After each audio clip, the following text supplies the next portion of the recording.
Kadang untung, kadang buntung. Itulah dua sisi nasib manusia. Seperti mata uang yang saling bertolak belakang. Tapi keduanya merupakan takdir Allah Subhanahu wa Ta'ala yang melekat dalam kehidupan manusia. Fa inna ma'al usri yusron, inna ma'al usri yusron. Keberuntungan yang menjelma dalam bentuk harta yang berlimpah, jabatan yang tinggi, berwibawa, disegani kawan, ditakuti lawan, merupakan keberuntungan yang diburu setiap orang. Sehingga berbagai cara dilakukan untuk mendapatkannya, termasuk diantaranya dengan mempercayai pertanda dari makhluk atau kejadian tertentu, atau mungkin dengan melakukan pesugihan dan ritual-ritual tertentu. Ada pula yang memelihara jenis binatang tertentu yang diyakini mendatangkan hoki atau keberuntungan. Demikian pula sebaliknya dengan kesialan, berbagai cara dilakukan untuk menghindarinya, termasuk dengan mewaspadai pertanda tertentu yang diyakini dapat mendatangkan kesialan, sehingga muncullah istilah hari sial, angka sial, tempat sial, dan lain sebagainya. Mitos apa sajakah yang diyakini dapat memperlancar dan mempercepat rezeki? Dan bagaimanakah Islam memandang mitos-mitos dan pertanda tersebut? Saksikan ulasannya dalam Khazanah episode Mitos Rezeki.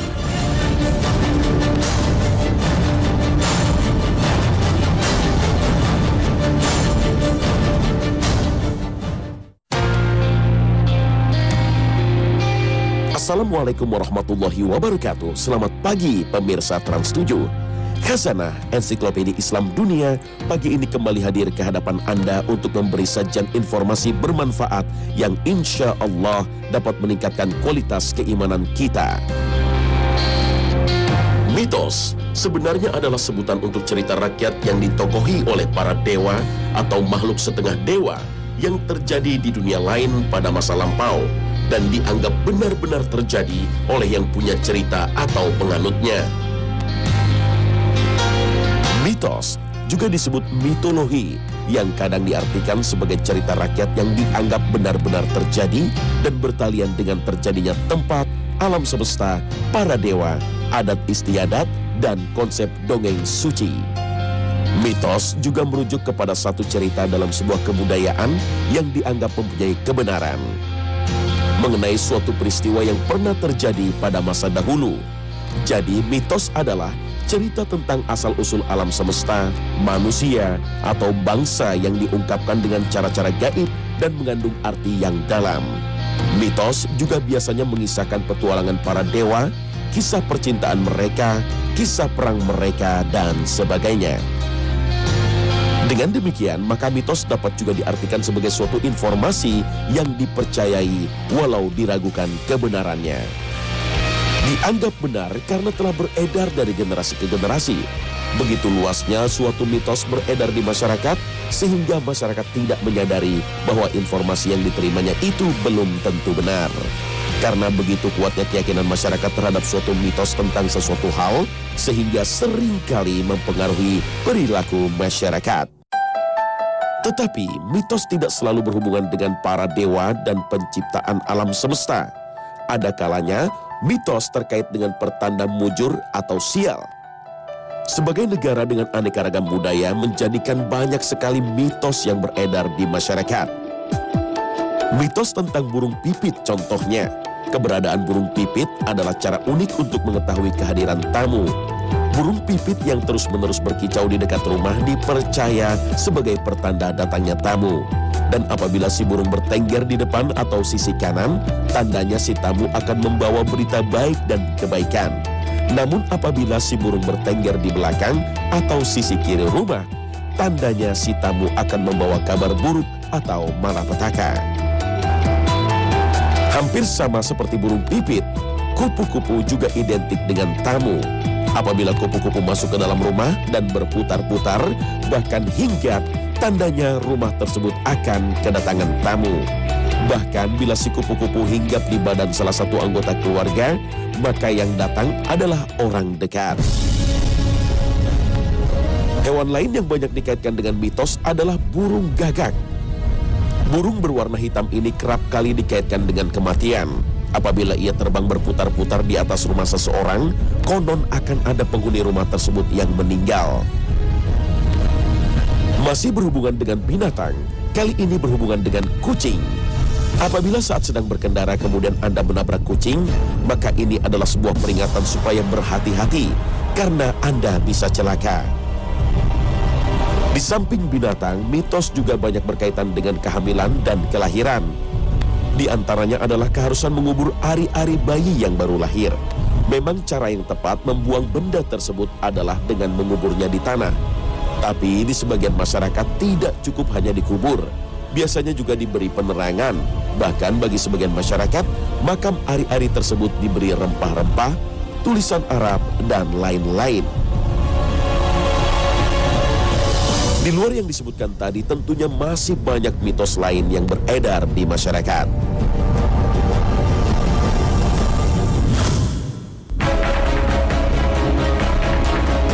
Perkara yang seringkali berkaitan dengan mitos adalah masalah rezeki. Ada banyak mitos yang beredar di masyarakat terkait dengan rezeki, baik yang berkaitan dengan keberuntungan yang dengan cepat menambah rezeki, atau kesialan yang menghambat datangnya rezeki. Mari kita lihat ulasannya. Salah satu cara yang banyak ditempuh untuk murah rezeki dan cepat kaya adalah dengan pesugihan. Pesugihan adalah seperangkat ritual yang harus dijalani untuk mencari kekayaan dalam waktu singkat. Dalam pesugihan selalu ada tumbal yang akan dikorbankan. Di Indonesia sendiri, terutama di Pulau Jawa, ada beberapa tempat pesugihan yang terkenal. Di samping mencari rezeki lewat pesugihan, ada juga yang meyakini keberadaan hewan tertentu dapat membawa keberuntungan.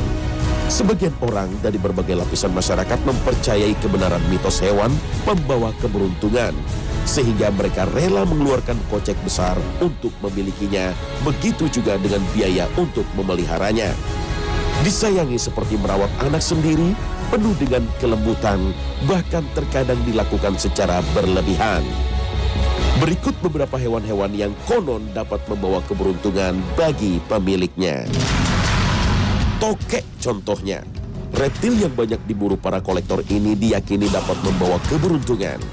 Banyak mitos yang berhubungan dengan hewan yang satu ini, termasuk yang berkaitan dengan rezeki. Bahkan hewan ini dipercaya mengetahui masa depan manusia, di mana itu direfleksikan dengan bunyinya. Mulai dari tambah rezeki, naik jabatan, sampai urusan menikah.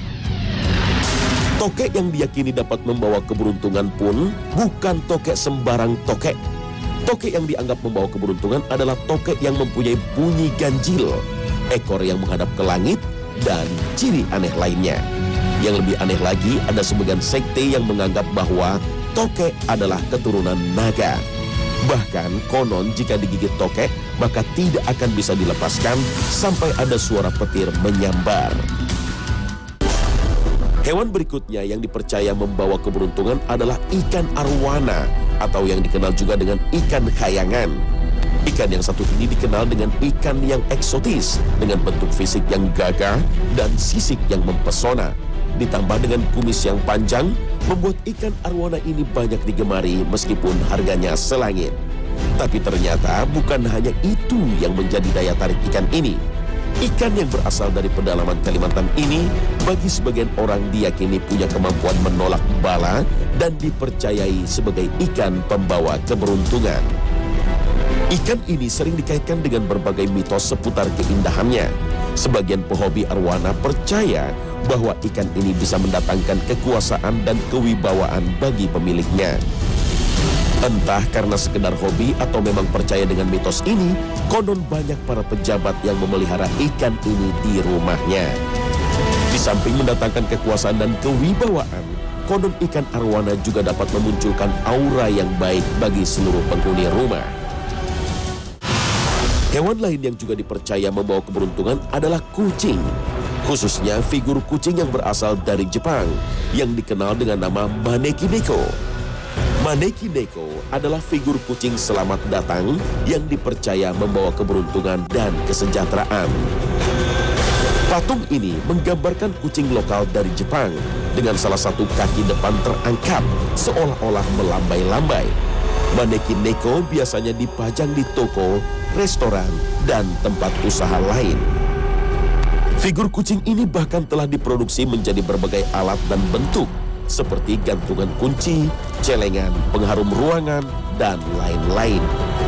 Berbagai bahan juga dipergunakan, dari yang paling murah seperti plastik, kayu, dan kertas, hingga yang paling mahal seperti jade atau giot. Berbagai bentuk warna dan ornamen tambahan dipercaya mempunyai fungsi tertentu. Selain dengan memelihara hewan keberuntungan dan melakukan pesugihan, keberuntungan juga dapat dilihat dengan melihat tanggal dan hari tertentu yang dalam kepercayaan kejawen dikenal dengan weton. Dalam keyakinan tersebut, nasib manusia dipengaruhi oleh hari dan pasaran saat manusia dilahirkan ke alam dunia. Sehingga acara-acara penting seperti pernikahan atau selamatan selalu dikaitkan dengan tanggal dan hari tertentu agar terhindar dari kesialan. Terkadang dibutuhkan sebuah prosesi semacam ruatan untuk menghilangkan kesialan seseorang. Walaupun berbeda nama, namun prosesi semacam ini ada di berbagai suku di Indonesia. Seperti kebudayaan pada umumnya, bangsa Arab sebelum kedatangan Islam juga kaya akan mitos yang sangat dipercayai oleh masyarakat setempat. Salah satu mitos atau pertanda yang berkembang di bangsa Arab adalah pertanda dari burung. Biasanya, jika berniat untuk melakukan perjalanan, mereka akan menuju sarang burung, kemudian menggerakkannya. Jika burung tersebut terbang ke arah kanan, maka mereka melanjutkan niatnya. Karena menurut mereka, hal itu merupakan sebuah pertanda keberuntungan. Tapi jika burung tersebut terbang ke arah kiri, maka mereka akan mengurungkan niatnya. Karena itu merupakan pertanda sial. Sehingga ketika Rasulullah SAW datang sebagai seorang nabi yang membawa risalah Islam, Rasul pun menjelaskan perkara ini kepada para sahabatnya. Salah satunya adalah yang terdapat pada hadis berikut. Tidak ada penularan penyakit dengan sendirinya, dan tidak ada pertanda untung dan sial, dan yang paling baik adalah al-fa'al. Lalu beliau ditanya, apa itu al-fa'al ya Rasulullah? Jawab beliau, yaitu perkataan yang baik. Hadis riwayat Bukhari Muslim. Dalam hadis tersebut, Rasulullah menjelaskan kepada umatnya bahwa keberuntungan dan kesialan tidak ada kaitannya dengan arah terbang burung. Termasuk dalam hal ini pertanda lainnya, karena memang hal ini jelas tidak ada hubungannya, baik secara logika, ilmiah, ataupun keterangan dari wahyu. Bahkan Rasulullah memberikan suatu nasihat untuk membuang jauh-jauh cara berpikir seperti ini dengan mengucapkan kata-kata yang baik, yang pastinya akan menumbuhkan optimisme dan harapan yang merupakan bagian dari baik sangka kepada Allah Ta'ala. Rasa sial adalah suatu prasangka yang ada dalam diri manusia sendiri, dan hal itu bisa saja menjadi kenyataan karena terus-menerus dipikirkan, sehingga secara tidak disadari diri kita akan menuju ke arah itu. Dalam ilmu psikologi dikenal adanya self-fulfillment prophecy, yaitu perilaku seseorang yang didasari oleh prasangka, ramalan. Lalu secara tidak sadar karena terus-menerus berpikir akan hal itu, maka seluruh gerak dan tingkah lakunya mengarah ke sana, dan akhirnya hal itu menjadi kenyataan. Hal yang sama juga terjadi pada histeria massa. Misalnya, diramalkan harga barang akan naik, dan semua orang akhirnya meyakini hal itu. Maka akhirnya semua orang memborong barang di pasar, sehingga akhirnya harga benar-benar naik karena permintaan lebih besar dari suplai barang. Dan barang menjadi langka di pasaran sehingga harga menjadi naik. Akhirnya orang berkesimpulan bahwa ramalan itu benar adanya. Jika karena keyakinan akan kesialan dari pertanda, baik itu binatang, tempat, dan waktu, maka bisa-bisa pelakunya terjerumus kepada kemusyrikan. Karena dalam hal ini ia meletakkan keyakinan pada sebuah pertanda yang tidak sesuai syariat. Rasulullah bersabda dalam sebuah hadis yang diriwayatkan Imam Ahmad, siapa yang mengurungkan niatnya untuk melakukan sesuatu yang sudah ia niatkan karena khawatir akan pertanda sial, maka ia mengarah pada kesyirikan. Hadis riwayat Ahmad. Maka sebagai antisipasi dan solusinya, Rasulullah mengajarkan sebuah doa untuk memantapkan hati dalam bertawakal kepada Allah Subhanahu wa Ta'ala. Ya Allah, tiada kebaikan kecuali kebaikan-Mu, dan tiada kesialan kecuali yang Engkau timpakan, dan tidak ada Tuhan kecuali Engkau. Hadis riwayat Ahmad. Sebagai muslim, kita diperintahkan untuk meyakini bahwa kalaupun terjadi musibah atau kesialan, itu tidak lain telah ditetapkan oleh Allah dan telah menjadi takdir Allah, bukan karena hari sial atau pertanda sial lainnya. Jika Allah menimpakan sesuatu kemudaratan kepadamu, maka tidak ada yang dapat menghilangkannya kecuali Dia. Dan jika Allah menghendaki kebaikan bagi kamu, maka tak ada yang dapat menolak karunia-Nya. Dia memberikan kebaikan itu kepada siapa yang dikehendakinya di antara hamba-hambanya, dan Dialah yang Maha Pengampun lagi Maha Penyayang. Al-Quran Surah Yunus ayat 107.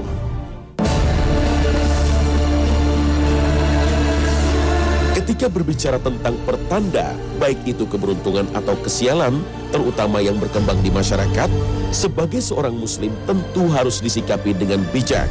Karena pada hakikatnya, tidak semua mitos itu sama, sehingga tidak semua disikapi secara sama.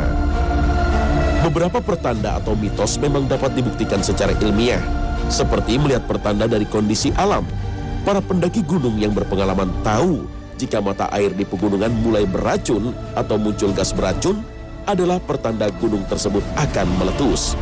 Demikian pula ketika suatu titik di atmosfer mengalami penurunan tekanan dan suhu 10% lebih tinggi dibanding sekelilingnya adalah pertanda akan terjadi badai atau tornado. Sebagaimana pula rawa-rawa akan mengeluarkan gas metan menjelang badai. Seperti halnya mendung adalah pertanda hujan. Maka pertanda semacam ini jelas tidak termasuk hal yang menjerumuskan pada kesyirikan. Tanda-tanda musibah atau bencana dari alam ini adalah sesuatu yang ilmiah dan dapat dipercaya karena berdasarkan ilmu pengetahuan yang telah teruji. Beberapa mitos berisi substansi ajaran yang tidak bertentangan dengan Islam, maka mitos seperti ini yang perlu dilakukan. Hanya meluruskan pemahaman tanpa harus menghilangkan maksud dan tujuan mitos tersebut. Seperti larangan tidur pagi. Menurut mitos, rezeki orang yang tidur pagi akan dipatok ayam. Atau larangan bersiul di malam hari karena akan mengundang setan. Yang pasti bersiul atau mengeluarkan suara yang berisik di malam hari akan mengganggu orang lain. Karena malam hari merupakan waktu untuk istirahat yang membutuhkan suasana yang tenang.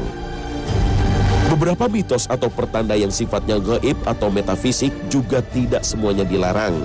Terdapat beberapa pertanda yang bisa kita percayai yang memang telah dijelaskan baik dalam Al-Quran maupun hadis Nabi. Pertanda yang berasal dari mimpi contohnya, bahkan bagi seorang Nabi, mimpi merupakan wahyu. Seperti kisah Nabi Ibrahim alaihissalam yang menerima perintah menyembelih anaknya Ismail alaihissalam justru lewat mimpi. Rasulullah SAW bersabda, mimpi seorang muslim merupakan bagian dari 46 bagian kenabian. Hadis riwayat Muslim. Hal yang sama dijelaskan dalam hadis lain dari Ibnu Abbas. Dia berkata, ketika sakit Rasulullah SAW membuka tirai jendelanya, sementara barisan orang-orang berada di belakang Abu Bakar. Lalu beliau bersabda, wahai sekalian manusia, sesungguhnya kabar kenabian wahyu telah tiada, kecuali mimpi yang baik yang dimimpikan oleh seorang muslim atau mimpi yang diperlihatkan kepadanya. Hadis riwayat Ibnu Majah. Yang perlu diperhatikan adalah tidak semua mimpi dapat dijadikan pertanda, dan kemudian takwil atau tafsir terhadap mimpi tersebut merupakan hal tersendiri karena tidak menutup kemungkinan terjadinya kesalahan. Dengan demikian, meskipun diperbolehkan, pertanda dari mimpi ini tetap saja tidak bisa menjadi sebuah kepastian. Di samping mimpi, firasat orang beriman juga dapat menjadi pertanda tentang sesuatu hal. Rasulullah SAW bersabda, waspadalah terhadap firasat seorang mukmin, sesungguhnya dia melihat dengan cahaya Allah. Hadis riwayat Tirmizi dan Tabrani. Keistimewaan ini tentu tidak mesti berlaku bagi setiap mukmin. Firasat ini biasanya didapatkan pada orang-orang beriman yang terpilih. tidak sekedar ahli ibadah dan menjauhi maksiat. Orang beriman yang diberi firasat biasanya juga menjaga terhadap hal-hal yang mubah atau dibolehkan, sehingga mereka cenderung tidak berlebihan meskipun hal itu boleh, seperti tidak makan berlebihan, tidak tidur berlebihan, tidak bercanda berlebihan. Dengan kesucian batinnya, Allah akan mencerahkan mata hatinya untuk bisa memandang apa yang tidak bisa dipandang oleh orang lain. Firasat ini bukanlah sesuatu yang bisa dibuat-buat. Ia biasanya berasal dari ketergerakan hati untuk melakukan sesuatu atau menunjukkan sesuatu.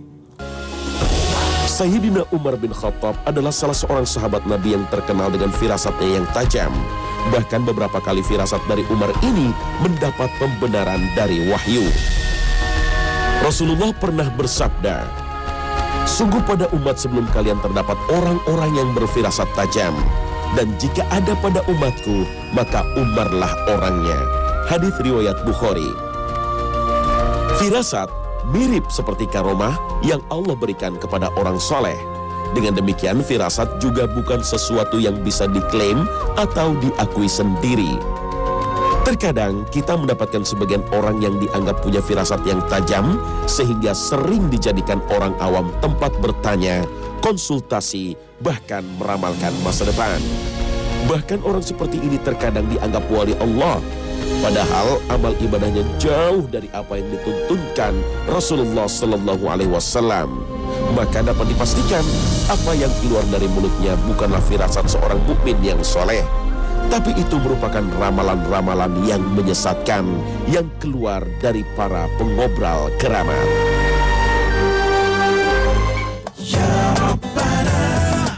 Pemirsa Khazanah, Islam adalah agama yang membebaskan.